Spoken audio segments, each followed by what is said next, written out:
ज्ञान श्री भगवान उवाच मय्यासक्तं न पार्थ योग युञ्जन्मदाश्रयः असंशयं संभ्रमा यथा ज्ञास्यसि तच्छृणु एक। श्री भगवान ने कहा, हे प्रथापुत्र, अब सुनो कि तुम किस तरह मेरी भावना से पूर्ण होकर और मन को मुझ में आसक्त करके योगाभ्यास करते हुए मुझे पूर्णतया संशय रहित जान सकते हो।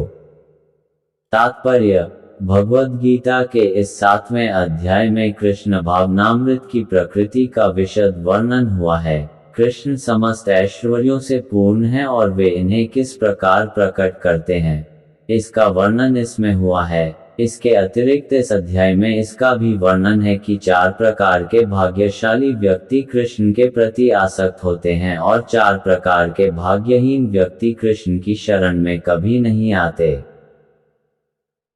प्रथम 6 अध्यायों में जीवात्मा को अभौतिक आत्मा के रूप में वर्णित किया गया है, जो विभिन्न प्रकार के योगों द्वारा आत्म साक्षात्कार को प्राप्त हो सकता है। 6ठे अध्याय के अंत में ये स्पष्ट कहा गया है कि मन को कृष्ण पर एकाग्र करना, या दूसरे शब्दों में कृष्ण भावनामृत ही सर्वोच्च योग है।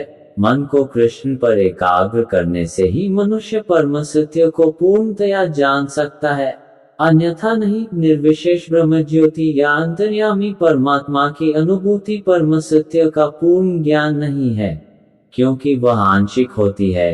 कृष्ण ही पूर्ण तथा वैज्ञानिक ज्ञान है और कृष्ण भावनामृत में ही मनुष्य को सारी अनुभूति होती है। पूर्ण कृष्ण भावनामृत में मनुष्य जान पाता है कि कृष्ण ही निस्संदेह परम ज्ञान है। विभिन्न प्रकार के योग तो कृष्ण भावनामृत के मार्ग के सोपान सदृश हैं। जो व्यक्ति कृष्ण भावनामृत ग्रहण करता है, वह स्वतः ब्रह्म ज्योति तथा परमात्मा के विषय में पूरी तरह जान लेता है। कृष्ण भावनामृत योग का अभ्यास करके मनुष्य सभी वस्तुओं को यथा परम सत्य, जीवात्माएं, प्रकृति तथा सामग्री समेत उनके प्राकट्य को पूरी तरह जान सकता है।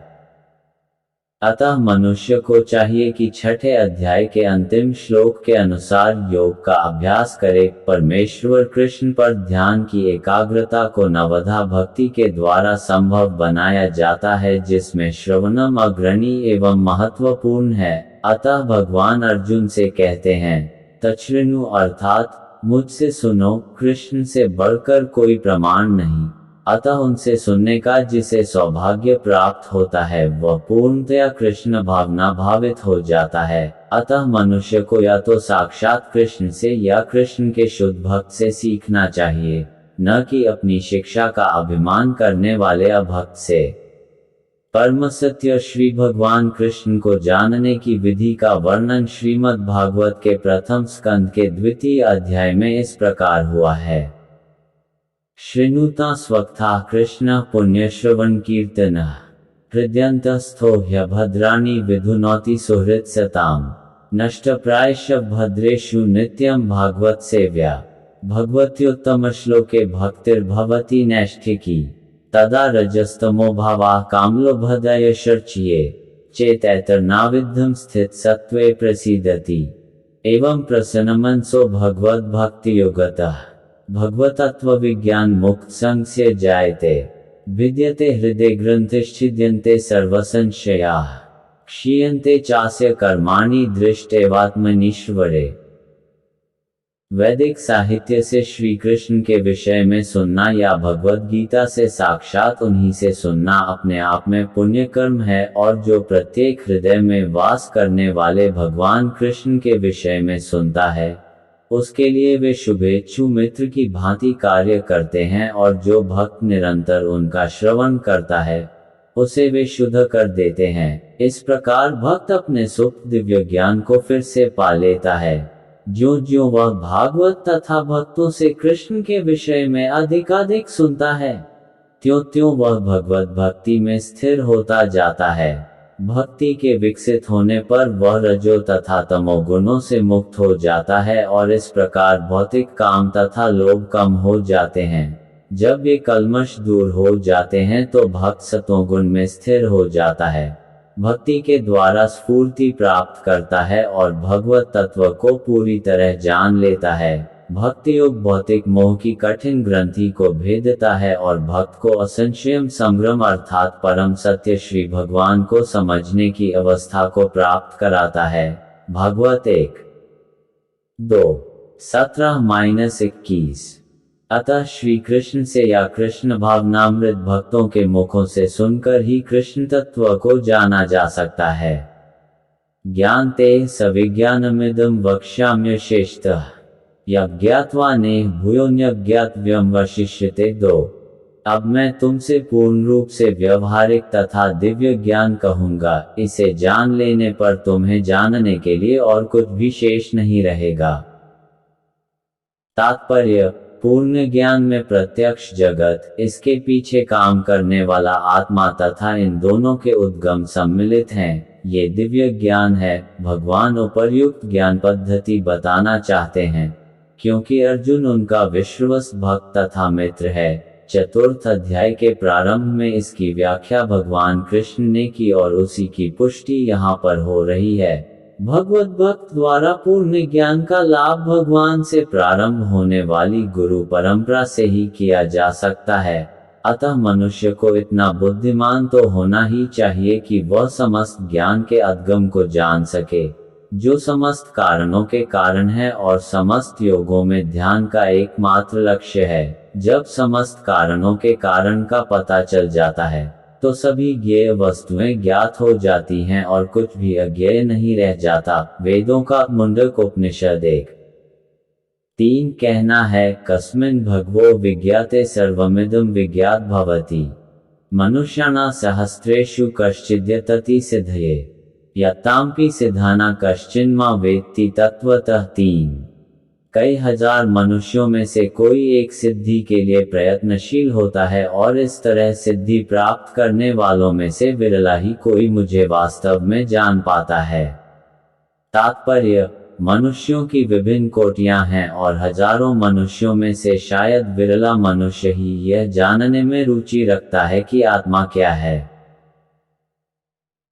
शरीर क्या है और परम सत्य क्या है। सामान्यतया मानव आहार, निद्रा, भय तथा मैथुन जैसी पशुवृत्तियों में लगा रहता है और मुश्किल से कोई एक दिव्य ज्ञान में रुचि रखता है। गीता के प्रथम 6 अध्याय उन लोगों के लिए हैं जिनकी रुचि दिव्य ज्ञान में, आत्मा, परमात्मा तथा ज्ञान योग, ध्यान योग द्वारा अनुभूति की क्रिया में तथा पदार्थ से आत्मा के पार्थक्य को जानने में है। किंतु कृष्ण तो केवल उन्हीं व्यक्तियों द्वारा ज्ञेय हैं जो कृष्ण भावना भावित हैं। अन्य योगी निर्विशेष ब्रह्मा अनुभूति प्राप्त कर सकते हैं, क्योंकि कृष्ण को जानने की अपेक्षा ये सुगम है।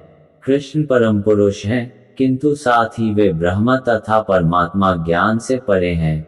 योगी तथा ज्ञानी जिन कृष्ण को नहीं समझ पाते, यद्यपि महानतम निर्विशेषवादी मायावादी शंकराचार्य ने अपने गीता भाष्य में स्वीकार किया है कि कृष्ण भगवान हैं, किंतु उनके अनुयायी इसे स्वीकार नहीं करते, क्योंकि भले ही किसी को निर्विशेष ब्रह्म की दिव्य अनुभूति क्यों न हो, कृष्ण को जान पाना अत्यंत कठिन है।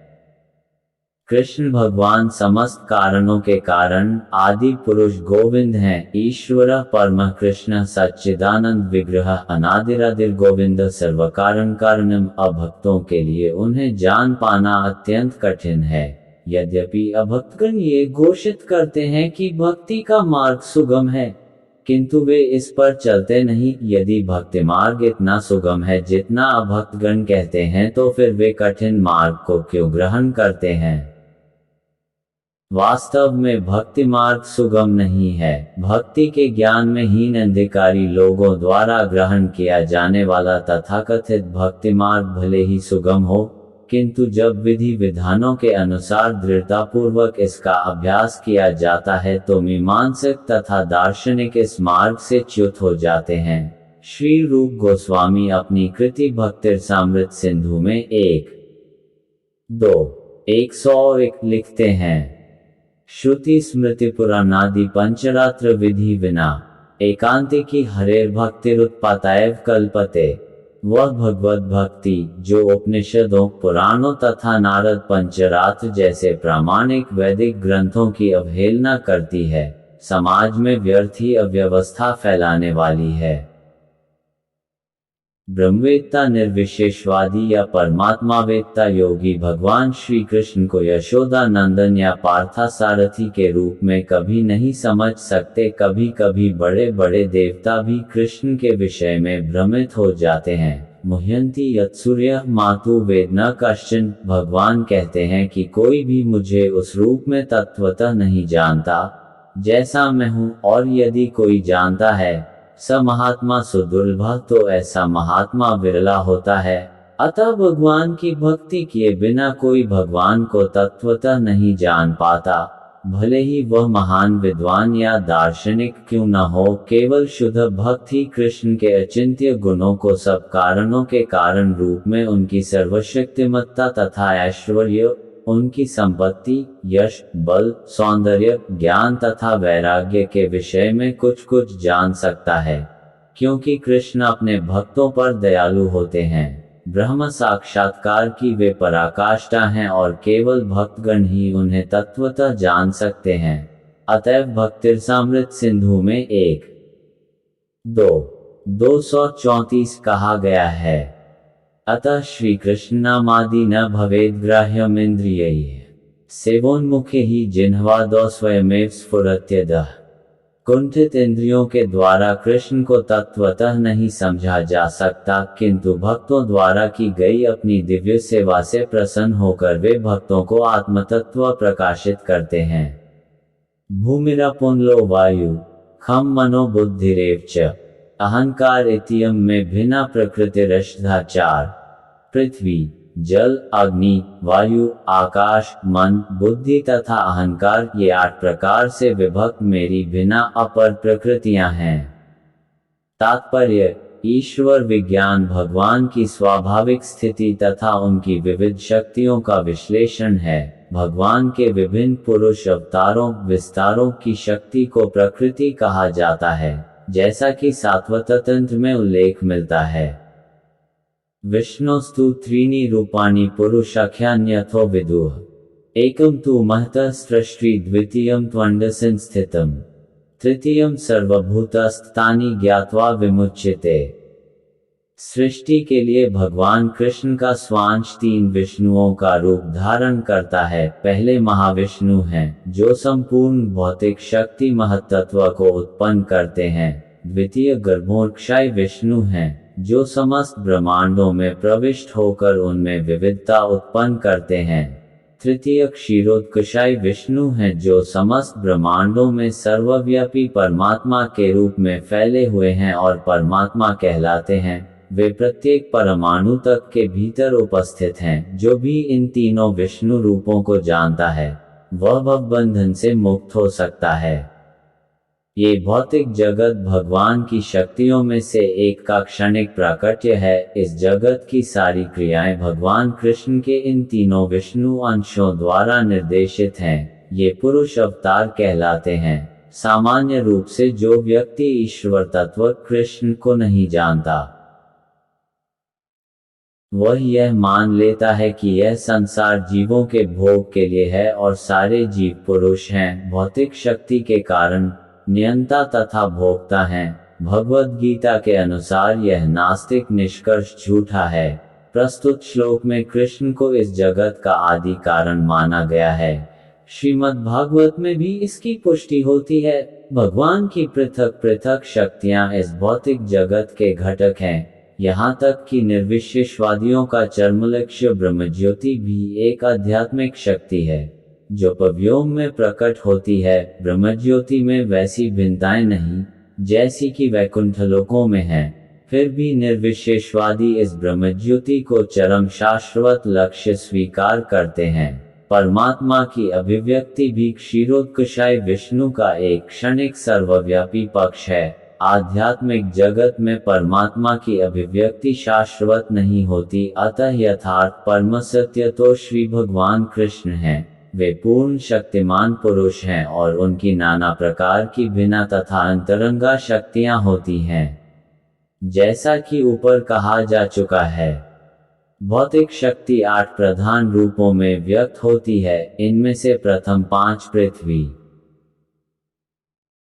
जल, अग्नि, वायु तथा आकाश स्थूल अथवा विराट सृष्टियां कहलाती हैं, जिनमें 5 इंद्रिय विषय, जिनके नाम हैं शब्द, स्पर्श, रूप, रस तथा गंध सम्मिलित रहते हैं। भौतिक विज्ञान में यही 10 तत्व हैं, किंतु अन्य 3 तत्वों को, जिनके नाम मन, बुद्धि तथा अहंकार हैं, भौतिकतावादी उपेक्षित रखते हैं। दार्शनिक भी, जो मानसिक कार्यकलापों से संबंध रखते हैं, पूर्ण ज्ञानी नहीं है, क्योंकि वे परम उद्गम कृष्ण को नहीं जानते। मिथ्या अहंकार मैं हूँ तथा यह मेरा है, जो कि संसार का मूल कारण है, इसमें विषय भोग की 10 इंद्रियों का समावेश है। बुद्धि महत्त्व नामक समग्र भौतिक सृष्टि की सूचक है। अतः भगवान की 8 विभिन्न शक्तियों से जगत के 24 तत्व प्रकट हैं, जो नास्तिक सांख्य दर्शन के विषय हैं। ये मूलतः कृष्ण की शक्तियों की उपशाखाएं हैं और उनसे भिन्न हैं, किंतु नास्तिक सांख्य दार्शनिक अल्पज्ञान के कारण यह नहीं जान पाते कि कृष्ण समस्त कारणों के कारण हैं। जैसा कि भगवद गीता में कहा गया है, सांख्य दर्शन की विवेचना का विषय कृष्ण की बहिरंगा शक्ति का प्राकट्य है। अप्रेयमितस्त्वन्या प्रकृति विद्धि में पराम जीव भूता महाबाहो येदम धार्यते जगत। 5 हे महाबाहो अर्जुन, इनके अतिरिक्त मेरी एक अन्य पराशक्ति है जो उन जीवों से युक्त है, जो इस भौतिक अपरा प्रकृति के साधनों का विदोहन कर रहे हैं।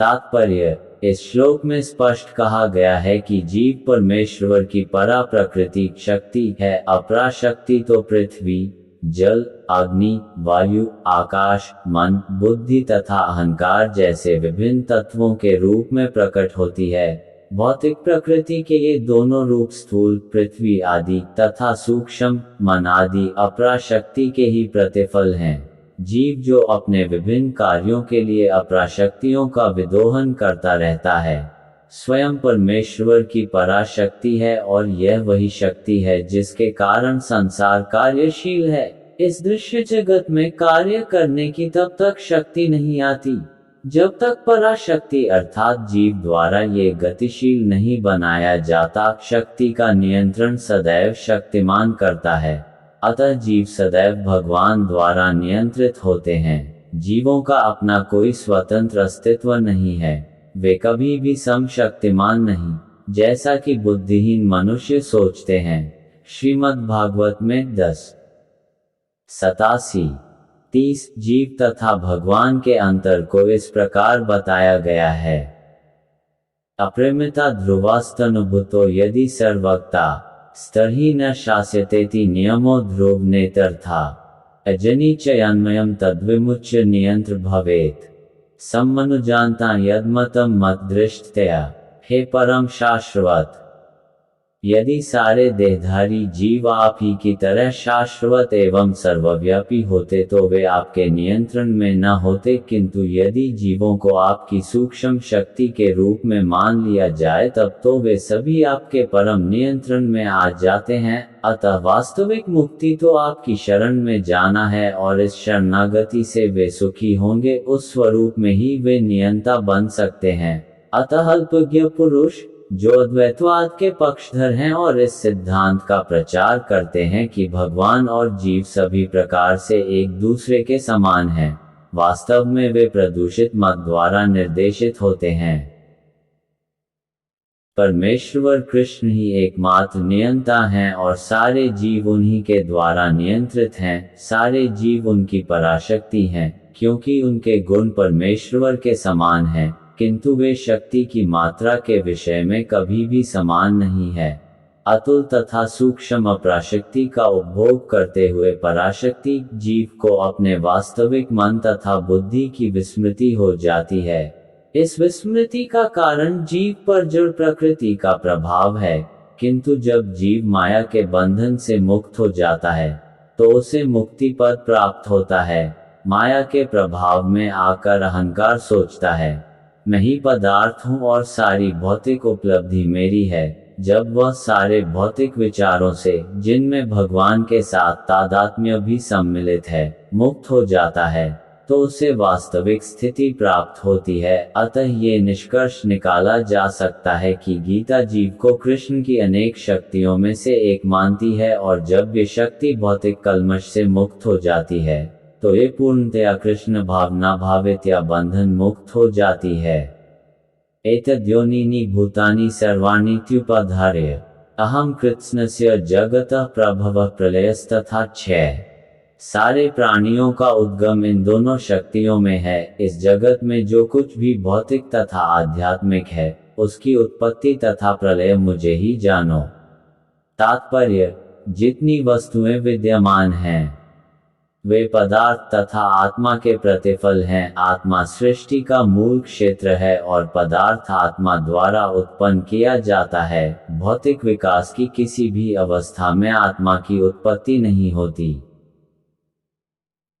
अपितु ये भौतिक जगत आध्यात्मिक शक्ति के आधार पर ही प्रकट होता है। इस भौतिक शरीर का इसीलिए विकास हुआ क्योंकि इसके भीतर आत्मा उपस्थित है। एक बालक धीरे धीरे बढ़कर कुमार तथा अंत में युवा बन जाता है क्योंकि उसके भीतर आत्मा उपस्थित है। इसी प्रकार इस विराट ब्रह्मांड की समग्र सृष्टि का विकास परमात्मा विष्णु की उपस्थिति के कारण होता है। अतः आत्मा तथा पदार्थ मूलतः भगवान की दो शक्तियां हैं जिनके संयोग से विराट ब्रह्मांड प्रकट होता है।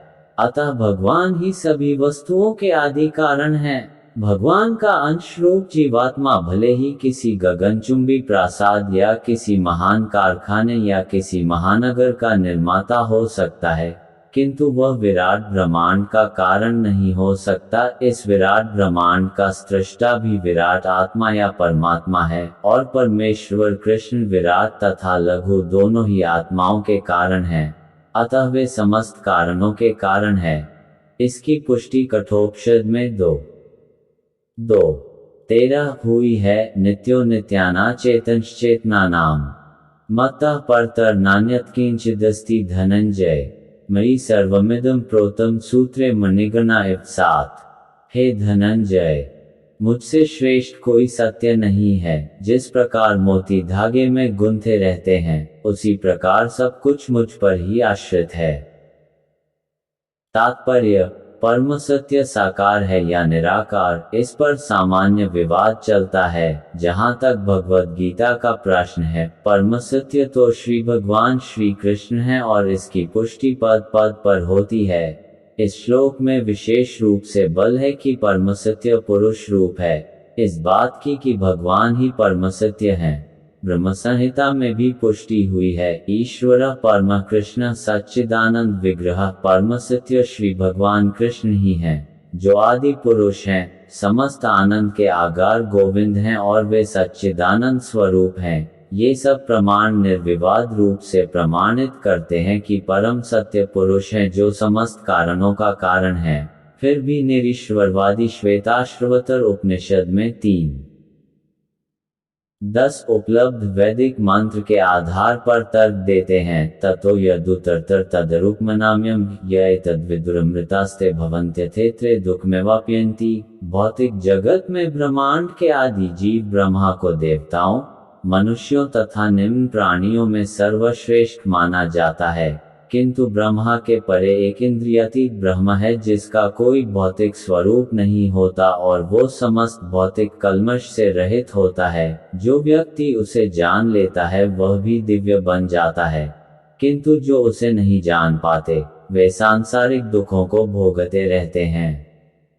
निर्विशेषवादी अरूपम शब्द पर विशेष बल देते हैं, किंतु यह अरूपम शब्द निराकार नहीं है, ये दिव्य सच्चिदानंद स्वरूप का सूचक है, जैसा कि ब्रह्म संहिता में वर्णित है और ऊपर उद्धृत है। श्वेताश्वतर उपनिषद के अन्य श्लोकों 3:8-9 से भी इसकी पुष्टि होती है।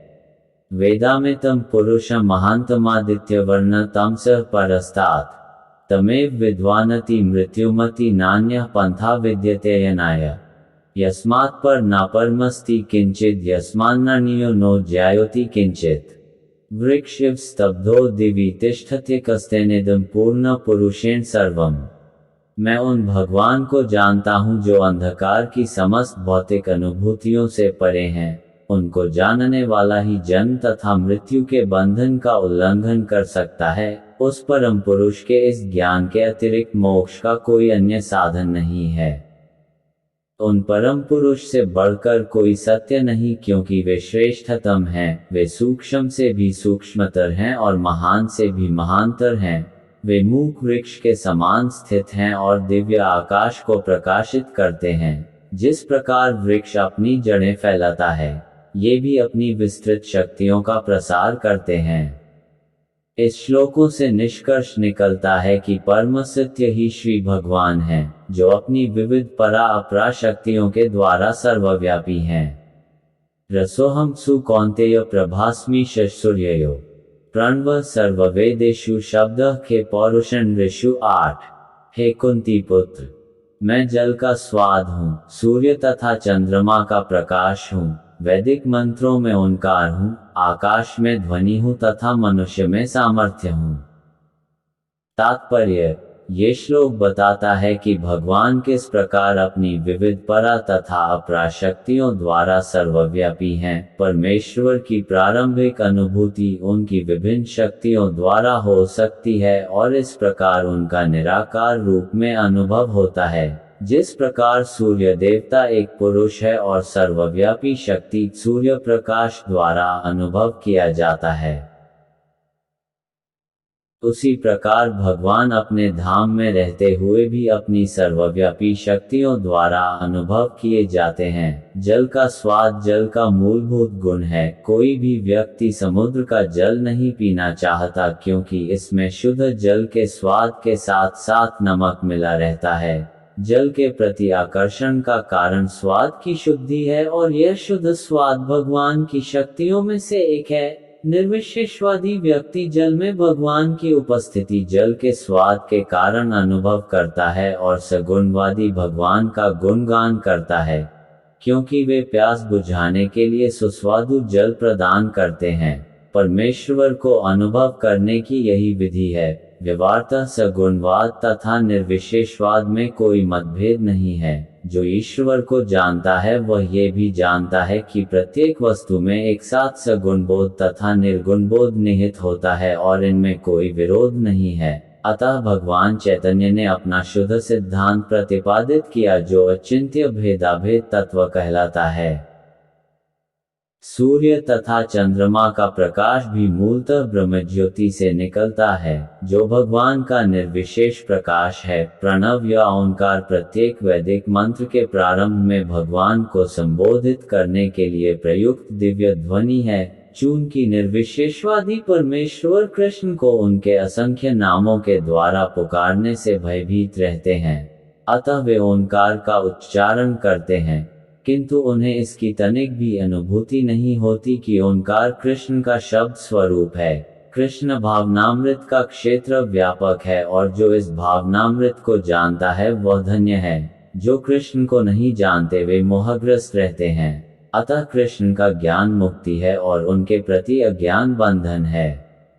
पुण्यो गंधः पृथिव्या च तेजश्चास्मि विभावसो जीवन सर्वभूतेषु तपश्चास्मि तपस्विषु। 9 पुण्य मूल आद्य, गंधः सुगंध, पृथिव्याम पृथ्वी में, च भी तेजः प्रकाश, च भी अस्मि हूँ, विभावसो अग्नि में, जीवनम प्राण, सर्व समस्त भूतेषु जीवों में, तपः तपस्या, च भी अस्मि हूँ, तपस्विषु तपस्वियों में, मैं पृथ्वी की आद्य सुगंध और अग्नि की ऊष्मा हूँ। मैं समस्त जीवों का जीवन तथा तपस्वियों का तप हूँ।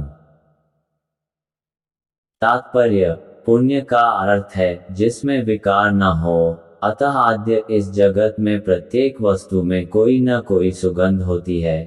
यथा फूल की सुगंध या जल, पृथ्वी, अग्नि, वायु आदि की सुगंध, समस्त वस्तुओं में व्याप्त दूषित भौतिक गंध, जो आद्य सुगंध है, वह कृष्ण है। इसी प्रकार प्रत्येक वस्तु का एक विशिष्ट स्वाद, रस होता है और इस स्वाद को रसायनों के मिश्रण द्वारा बदला जा सकता है। अतः प्रत्येक मूल वस्तु में कोई न कोई गंध तथा स्वाद होता है।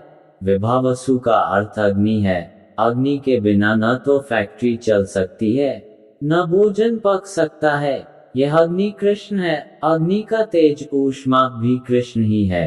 वैदिक चिकित्सा के अनुसार कुपच का कारण पेट में अग्नि की मंदता है, अतः पाचन तक के लिए अग्नि आवश्यक है। कृष्ण भावनामृत में हम इस बात से अवगत होते हैं कि पृथ्वी, जल, अग्नि, वायु तथा प्रत्येक सक्रिय तत्व, सारे रसायन तथा सारे भौतिक तत्व कृष्ण के कारण हैं। मनुष्य की आयु भी कृष्ण के कारण है। अतः कृष्ण कृपा से ही मनुष्य अपने को दीर्घायु या अल्पजीवी बना सकता है। अतः कृष्ण भावनामृत प्रत्येक क्षेत्र में सक्रिय रहता है। बीजमा सर्वभूताना विद्धि पार्थ सनातनम बुद्धिर्बुद्धिम तामस्मि तेजस्विनामहम 10। हे प्रथापुत्र, ये जान लो कि मैं ही समस्त जीवों का आदि बीज हूँ, बुद्धिमानों की बुद्धि तथा समस्त तेजस्वी पुरुषों का तेज हूँ। तात्पर्य: कृष्ण समस्त पदार्थों के बीज हैं। कई प्रकार के चर तथा अचर जीव हैं। पक्षी, पशु, मनुष्य तथा अन्य सजीव प्राणी चर हैं। पेड़ पौधे अचर हैं, वे चल नहीं सकते, केवल खड़े रहते हैं। प्रत्येक जीव 84 लाख योनियों के अंतर्गत है, जिनमें से कुछ चार हैं और कुछ अचर, किंतु इस सब के जीवन के बीज स्वरूप श्री कृष्ण हैं। जैसा कि वैदिक साहित्य में कहा गया है, ब्रह्म या परमसत्य वह है जिससे प्रत्येक वस्तु उद्भूत है। कृष्ण परब्रह्म या परमात्मा है। ब्रह्म तो निर्विशेष है, किंतु परब्रह्म साकार है। निर्विशेष ब्रह्म साकार रूप में आधारित है, ये भगवद गीता में कहा गया है। अतः आदि रूप में कृष्ण समस्त वस्तुओं के उद्गम हैं, वे मूल हैं। जिस प्रकार मूल सारे वृक्ष का पालन करता है, उसी प्रकार कृष्ण मूल होने के कारण इस जगत के समस्त प्राणियों का पालन करते हैं। इसकी पुष्टि वैदिक साहित्य में कठोपनिषद 2:13 हुई है। नित्यो नित्याना चेतंश्चेतनानाम एको बहुना यो विद्धाति कमान। वे समस्त नित्यों के नित्य हैं, वे समस्त जीवों के परम जीव हैं और वे ही समस्त जीवों का पालन करने वाले हैं। मनुष्य बुद्धि के बिना कुछ भी नहीं कर सकता और कृष्ण भी कहते हैं कि मैं समस्त बुद्धि का मूल हूँ। जब तक मनुष्य बुद्धिमान नहीं होता, वह भगवान कृष्ण को नहीं समझ सकता। बलम बलवता चाहम कामराग विवर्जितम धर्माविरुद्धो भूतेषु कामोस्मि भर्तर्षभ 11। मैं बलवानों का कामनाओं तथा इच्छा से रहित बल हूँ, हे भर्तश्रेष्ठ अर्जुन। मैं वह काम हूँ जो धर्म के विरुद्ध नहीं है। तात्पर्य: बलवान पुरुष की शक्ति का उपयोग दुर्बलों की रक्षा के लिए होना चाहिए, व्यक्तिगत आक्रमण के लिए नहीं। इसी प्रकार धर्म सम्मत मैथुन संतानोन्पत्ति के लिए होना चाहिए, अन्य कार्यों के लिए नहीं। अतः माता पिता का उत्तरदायित्व है कि वे अपनी संतान को कृष्ण भावना भावित बनाएं। ये चैव सात्विका भावा राजसास्तामसाशर्च्ये मतर अविति तान्विद्धि न त्वः तेषु ते मयि 12।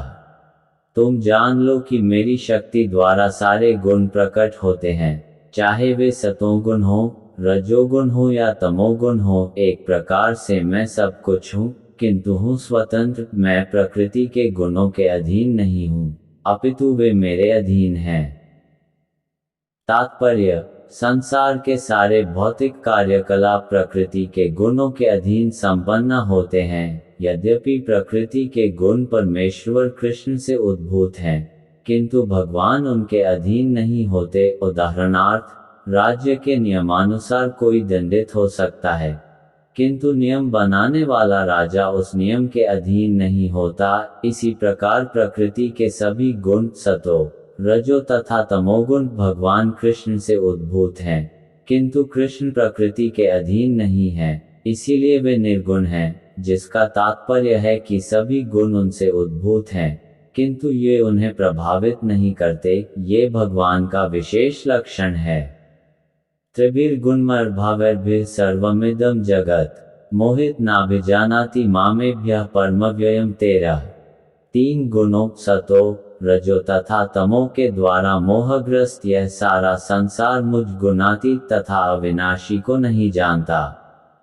तात्पर्य, सारा संसार प्रकृति के 3 गुणों से मोहित है। जो लोग इस प्रकार से 3 गुणों के द्वारा मोहित हैं, वे नहीं जान सकते कि परमेश्वर कृष्ण इस प्रकृति से परे हैं।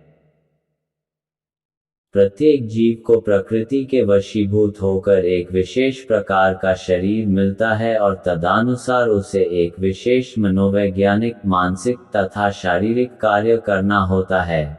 प्रकृति के 3 गुणों के अंतर्गत कार्य करने वाले मनुष्यों की 4 श्रेणियां हैं। जो नितांत सतोगुणी हैं वे ब्राह्मण, जो रजोगुणी हैं वे क्षत्रिय और जो रजोगुणी एवं तमोगुणी दोनों हैं वे वैश्य कहलाते हैं तथा जो नितांत तमोगुणी हैं वे शूद्र कहलाते हैं। जो इनसे भी नीचे हैं वे पशु हैं। फिर ये उपाधियां स्थायी नहीं हैं। मैं ब्राह्मण, क्षत्रिय, वैश्य या कुछ भी हो सकता हूँ। जो भी हो, ये जीवन नश्वर है। यद्यपि यह जीवन नश्वर है और हम नहीं जान पाते कि अगले जीवन में हम क्या होंगे, किंतु माया के वश में रहकर हम अपने आप को देहात्म बुद्धि के द्वारा अमरीकी, भारतीय, रूसी या ब्राह्मण, हिंदू, मुसलमान आदि कहकर सोचते हैं। और यदि हम प्रकृति के गुणों में बंध जाते हैं तो हम उस भगवान को भूल जाते हैं जो इन गुणों के मूल में है। अतः भगवान का कहना है कि सारे जीव प्रकृति के इन गुणों द्वारा मोहित होकर यह नहीं समझ पाते कि इस संसार की पृष्ठभूमि में भगवान है। जीव कई प्रकार के हैं, यथा मनुष्य, देवता, पशु आदि, और इनमें से हर एक प्रकृति के वश में है और ये सभी दिव्य पुरुष भगवान को भूल चुके हैं, जो रजोगुणी तथा तमोगुणी हैं। यहाँ तक कि जो सतोगुणी भी हैं वे भी परम सत्य के निर्विशेष ब्रह्म स्वरूप से आगे नहीं बढ़ पाते। वे सब भगवान के साक्षात स्वरूप के समक्ष संभ्रमित हो जाते हैं, जिसमें सारा सौंदर्य, ऐश्वर्य, ज्ञान, बल, यश तथा त्याग भरा है। जब सतोगुणी तक इस स्वरूप को नहीं समझ पाते तो उनसे क्या आशा की जाए जो रजोगुणी या तमोगुणी हैं। कृष्ण भावनामृत प्रकृति के 3 गुणों से परे है और जो लोग निस्संदेह कृष्ण भावनामृत में स्थित हैं, वे ही वास्तव में मुक्त हैं। दैवी हेषा गुणमयी माम माया दुरत्यया मामे व्ये प्रपद्यन्ते माया में ता तरन्ति ते 14। प्रकृति के 3 गुणों वाली इस मेरी दैवी शक्ति को पार कर पाना कठिन है, किंतु जो मेरे शरणागत हो जाते हैं वे सरलता से इसे पार कर जाते हैं। तात्पर्य, भगवान की शक्तियां अनंत हैं और ये सारी शक्तियां दैवी हैं। यद्यपि जीवात्माएं उनकी शक्तियों के अंश हैं, अतः दैवी हैं, किंतु भौतिक शक्ति के संपर्क में रहने से उनकी पराशक्ति आच्छादित रहती है। इस प्रकार भौतिक शक्ति से आच्छादित होने के कारण मनुष्य उसके प्रभाव का अतिक्रमण नहीं कर पाता। जैसा कि पहले कहा जा चुका है, परा तथा अपरा शक्तियां भगवान से उद्भूत होने के कारण नित्य हैं। जीव भगवान की पराशक्ति से संबंधित होते हैं, किंतु अपराशक्ति अर्थात पदार्थ के द्वारा दूषित होने से उनका मोह भी नित्य होता है। अतः बद्ध जीव नित्य बद्ध है, कोई भी उसके बद्ध होने की तिथि को नहीं बता सकता। फलस्वरूप प्रकृति के चंगुल से उसका छूट पाना अत्यंत कठिन है, भले ही प्रकृति अपराशक्ति क्यों न हो, क्योंकि भौतिक शक्ति परमेच्छा द्वारा संचालित होती है, जिसे लांघ पाना जीव के लिए कठिन है। यहाँ पर अपरा भौतिक प्रकृति को दैवी प्रकृति कहा गया है, क्योंकि इसका संबंध दैवी है तथा इसका चालन दैवी इच्छा से होता है। दैवी इच्छा से संचालित होने के कारण भौतिक प्रकृति अपर होते हुए भी दृश्य जगत के निर्माण तथा विनाश में महत्वपूर्ण भूमिका निभाती है। वेदों में इसकी पुष्टि इस प्रकार हुई है, माया तु प्रकृति विद्यान्मयं तु महेश्वरम। यद्यपि माया मिथ्या या नश्वर है, किंतु माया की पृष्ठभूमि में परम जादूगर भगवान है, जो परम नियंता महेश्वर हैं। श्वेताश्वतर उपनिषद 4:10। गुण का दूसरा अर्थ रस्सी रज्जु है। इससे ये समझना चाहिए कि बद्ध जीव मोह रूपी रस्सी से जकड़ा हुआ है। यदि मनुष्य के हाथ पैर बांध दिए जाएं तो वह अपने को छुड़ा नहीं सकता। उसकी सहायता के लिए कोई ऐसा व्यक्ति चाहिए जो बंधा न हो, चूंकि एक बंधा हुआ व्यक्ति दूसरे बंधे व्यक्ति की सहायता नहीं कर सकता। अतः रक्षक को मुक्त होना चाहिए। अतः केवल कृष्ण या उनके प्रामाणिक प्रतिनिधि गुरु ही बद्ध जीव को छुड़ा सकते हैं। बिना ऐसी उत्कृष्ट सहायता के भवबंधन से छुटकारा नहीं मिल सकता। भक्ति या कृष्ण भावनामृत इस प्रकार के छुटकारे में सहायक हो सकता है। कृष्ण माया के अधीश्वर होने के नाते इस दुर्लंघ्य शक्ति को आदेश दे सकते हैं कि बद्ध जीव को छोड़ दे। वे शरणागत जीव पर हेतु की कृपा या वात्सल्यवश ही जीव को मुक्त किए जाने का आदेश देते हैं। क्योंकि जीव मूलतः भगवान का प्रिय पुत्र है, अतः निष्ठुर माया के बंधन से मुक्त होने का एकमात्र साधन है भगवान के चरण कमलों की शरण ग्रहण करना।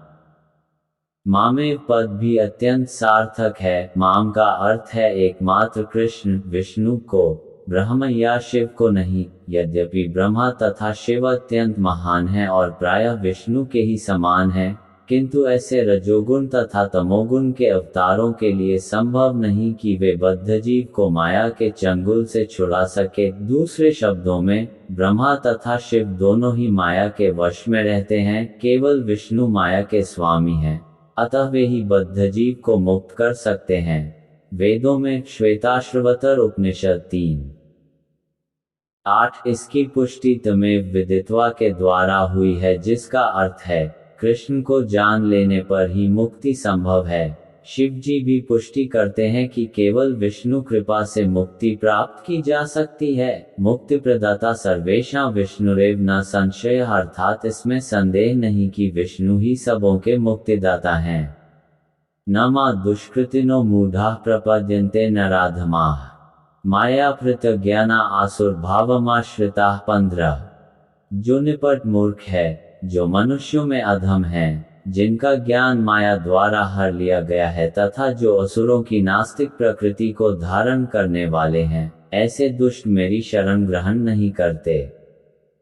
तात्पर्य, भगवद गीता में ये कहा गया है कि श्री भगवान के चरण कमलों की शरण ग्रहण करने से मनुष्य प्रकृति के कठोर नियमों को लांघ सकता है। यहाँ पर यह प्रश्न उठता है कि फिर विद्वान दार्शनिक, वैज्ञानिक, व्यापारी, शासक तथा जनता के नेता सर्वशक्तिमान भगवान श्री कृष्ण के चरण कमलों की शरण क्यों नहीं ग्रहण करते? बड़े बड़े जननेता विभिन्न विधियों से विभिन्न योजनाएं बनाकर अत्यंत धैर्यपूर्वक जन्म जन्मांतर तक प्रकृति के नियमों से मुक्ति की खोज करते हैं, किंतु यदि वही मुक्ति भगवान के चरण कमलों की शरण ग्रहण करने मात्र से संभव हो तो ये बुद्धिमान तथा श्रमशील मनुष्य इस सरल विधि को क्यों नहीं अपनाते? गीता इसका उत्तर अत्यंत स्पष्ट शब्दों में देती है। समाज के वास्तविक विद्वान नेता यथा ब्रह्मा, शिव, कपिल, कुमारगण, मनु, व्यास, देवल, असित, जनक, प्रहलाद, बलि तथा उनके पश्चात माध्वाचार्य, रामानुजाचार्य, श्री चैतन्य तथा बहुत से अन्य श्रद्धावान दार्शनिक, राजनीतिज्ञ, शिक्षक, विज्ञानी आदि हैं जो सर्वशक्तिमान परम पुरुष के चरणों में शरण लेते हैं। किंतु जो लोग वास्तविक दार्शनिक, विज्ञानी, शिक्षक, प्रशासक आदि नहीं हैं, किंतु भौतिक लाभ के लिए ऐसा बनते हैं, वे परमेश्वर की योजना या पथ को स्वीकार नहीं करते। उन्हें ईश्वर का कोई ज्ञान नहीं होता। वे अपनी सांसारिक योजनाएं बनाते हैं और संसार की समस्याओं को हल करने के लिए अपने व्यर्थ प्रयासों के द्वारा स्थिति को और जटिल बना लेते हैं। चूंकि भौतिक शक्ति इतनी बलवती है, इसीलिए वह नास्तिकों की अवैध योजनाओं का प्रतिरोध करती है और योजना आयोगों के ज्ञान को ध्वस्त कर देती है। नास्तिक योजना निर्माताओं को यहाँ दुष्कृतिनः कहा गया है, जिसका अर्थ है दुष्जन। कृति का अर्थ पुण्यात्मा होता है। नास्तिक योजना निर्माता कभी कभी अत्यंत बुद्धिमान और प्रतिभाशाली होता है।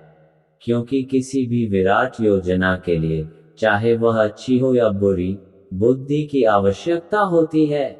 लेकिन नास्तिक की बुद्धि का प्रयोग परमेश्वर की योजना का विरोध करने में होता है।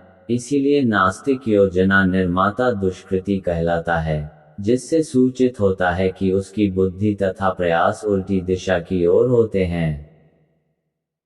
गीता में ये स्पष्ट कहा गया है कि भौतिक शक्ति परमेश्वर के पूर्ण निर्देशन में कार्य करती है, उसका कोई स्वतंत्र प्रभुत्व नहीं है। जिस प्रकार छाया पदार्थ का अनुसरण करती है, उसी प्रकार यह शक्ति भी कार्य करती है। तो भी यह भौतिक शक्ति अत्यंत प्रबल है और नास्तिक अपने अनीश्वरवादी स्वभाव के कारण यह नहीं जान सकता कि वह किस तरह कार्य करती है। नहीं वह परमेश्वर की योजना को जान सकता है। मोह तथा रजो एवं तमो गुणों में रहकर उसकी सारी योजनाएं उसी प्रकार ध्वस्त हो जाती है। जिस प्रकार भौतिक दृष्टि से विद्वान, वैज्ञानिक, दार्शनिक, शासक तथा शिक्षक होते हुए भी हिरण्यकशिपु तथा रावण की सारी योजनाएं ध्वस्त हो गई थीं। ये दुष्कृति या दुष्ट 4 प्रकार के होते हैं, जिनका वर्णन नीचे दिया जाता है। 1. मूढ़ वे जो कठिन श्रम करने वाले भारवाही पशुओं की भांति निपट मूर्ख होते हैं। वे अपने श्रम का लाभ स्वयं उठाना चाहते हैं, अतः वे भगवान को उसे अर्पित करना नहीं चाहते। भारवाही पशु का उपयुक्त उदाहरण गधा है। इस पशु से उसका स्वामी अत्यधिक कार्य लेता है। गधा यह नहीं जानता कि वह हनिश किसके लिए काम करता है। वह घास से पेट भरकर संतुष्ट रहता है। अपने स्वामी से मार खाने के भय से केवल कुछ घंटे सोता है और गधी से बार बार लात खाने के भय के बावजूद भी अपनी काम तृप्ति पूरी करता है। कभी कभी गधा कविता करता है और दर्शन बघारता है, किंतु उसके रेंगने से लोगों की शांति भंग होती है। ऐसी ही दशा उन सकौम कर्मियों की है जो यह नहीं जानते कि वे किसके लिए कर्म करते हैं। वे यह नहीं जानते कि कर्म यज्ञ के लिए है। ऐसे लोग जो अपने द्वारा उत्पन्न कर्मों के भार से दबे रहते हैं, प्रायः ये कहते सुने जाते हैं कि उनके पास अवकाश कहाँ कि वे जीव की अमरता के विषय में सुने। ऐसे मूढ़ों के लिए नश्वर भौतिक लाभ ही जीवन का सब कुछ होता है, भले ही वे अपने श्रम फल के एक अंश का ही उपभोग कर सकें। कभी कभी वे लाभ के लिए रात दिन नहीं सोते, भले ही उनके आमाशय में व्रण हो जाए या अपच हो जाए, वे बिना खाए ही संतुष्ट रहते हैं। वे माया में स्वामियों के लाभ हेतु अहनिश काम में व्यस्त रहते हैं।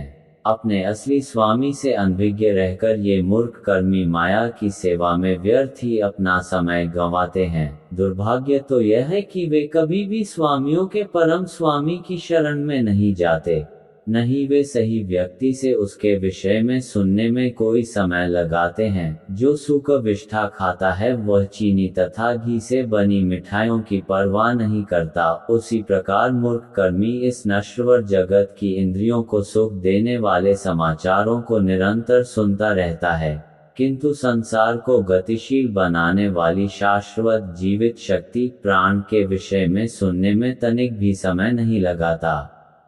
दूसरे प्रकार के दुष्कृति नराधम अर्थात अधम व्यक्ति कहलाता है। नर का अर्थ है मनुष्य, मनुष्य और अधम का अर्थ है सबसे नीच। 84 लाख जीव योनियों में से 4 लाख मानव योनियां हैं। इनमें से अनेक निम्न मानव योनियां हैं, जिनमें से अधिकांश असंस्कृत हैं। सभ्य मानव योनियां वे हैं जिनके पास सामाजिक, राजनीतिक तथा धार्मिक नियम हैं। जो मनुष्य सामाजिक तथा राजनीतिक दृष्टि से उन्नत हैं, किंतु जिनका कोई धर्म नहीं होता, वे नराधम माने जाते हैं। धर्म ईश्वर विहीन नहीं होता, क्योंकि धर्म का प्रयोजन परमसत्य को तथा उसके साथ मनुष्य के संबंध को जानना है। गीता में भगवान स्पष्ट कहते हैं कि उनसे परे कोई भी नहीं और वे ही परमसत्य हैं। मनुष्य जीवन का सुसंस्कृत रूप सर्वशक्तिमान परमसत्य श्री भगवान कृष्ण के साथ मनुष्य की विस्मृत भावना को जागृत करने के लिए मिला है। जो इस सुअवसर को हाथ से जाने देता है वही नराधम है। शास्त्रों से पता चलता है कि जब बालक माँ के गर्भ में अत्यंत असहाय रहता है तो वह अपने उद्धार के लिए प्रार्थना करता है और वचन देता है कि गर्भ से बाहर आते ही वह केवल भगवान की पूजा करेगा। संकट के समय ईश्वर का स्मरण प्रत्येक जीव का स्वभाव है, क्योंकि वह ईश्वर के साथ सदा से संबंधित रहता है। किंतु उद्धार के बाद बालक जन्म पीड़ा को और उसी के साथ अपने उद्धारक को भी भूल जाता है, क्योंकि वह माया के वशीभूत हो जाता है। ये तो बालकों के अभिभावकों का कर्तव्य है कि वे उनमें सुप्त दिव्य भावनामृत को जागृत करें। वर्णाश्रम पद्धति में मनुस्मृति के अनुसार ईश भावनामृत को जागृत करने के उद्देश्य से 10 शुद्धि संस्कारों का विधान है, जो धर्म का पथ प्रदर्शन करते हैं, किंतु अब विश्व के किसी भाग में किसी भी विधि का दृढ़तापूर्वक पालन नहीं होता और फलस्वरूप 99.9% जनसंख्या नराधम है। जब सारी जनसंख्या नराधम हो जाती है तो स्वाभाविक है कि उनकी सारी तथाकथित शिक्षा भौतिक प्रकृति की सर्वसमर्थ शक्ति द्वारा व्यर्थ कर दी जाती है। गीता के अनुसार विद्वान पुरुष वही है जो एक ब्राह्मण, कुत्ता, गाय, हाथी तथा चंडाल को समान दृष्टि से देखता है। असली भक्त की भी ऐसी ही दृष्टि होती है। गुरु रूप ईश्वर के अवतार श्री नित्यानंद प्रभु ने 2 भाइयों जगाई तथा माधाई नामक विशिष्ट नराधमों का उद्धार किया और ये दिखला दिया कि किस प्रकार शुद्ध भक्त नराधमों पर दया करता है। अतः जो नराधम भगवान द्वारा बहिष्कृत किया जाता है, वह केवल भक्त की अनुकंपा से पुनः अपना आध्यात्मिक भावनामृत कर सकता है। श्री चैतन्य महाप्रभु ने भागवत धर्म का प्रवर्तन करते हुए संस्तुति की है कि लोग विनीत भाव से भगवान के संदेश को सुने। इस संदेश का सार भगवत गीता है। विनीत भाव से श्रवण करने मात्र से अधम मनुष्यों का उद्धार हो सकता है, किंतु दुर्भाग्यवश वे इस संदेश को सुनना तक नहीं चाहते। परमेश्वर की इच्छा के प्रति समर्पण करना तो दूर रहा, ये नराधम मनुष्य के प्रधान कर्तव्य की डटकर अपेक्षा करते हैं। 3. दुष्कृतियों की तीसरी श्रेणी मायावृत ज्ञानाः की है, अर्थात ऐसे व्यक्तियों की जिनका प्रकांड ज्ञान माया के प्रभाव से शून्य हो चुका है।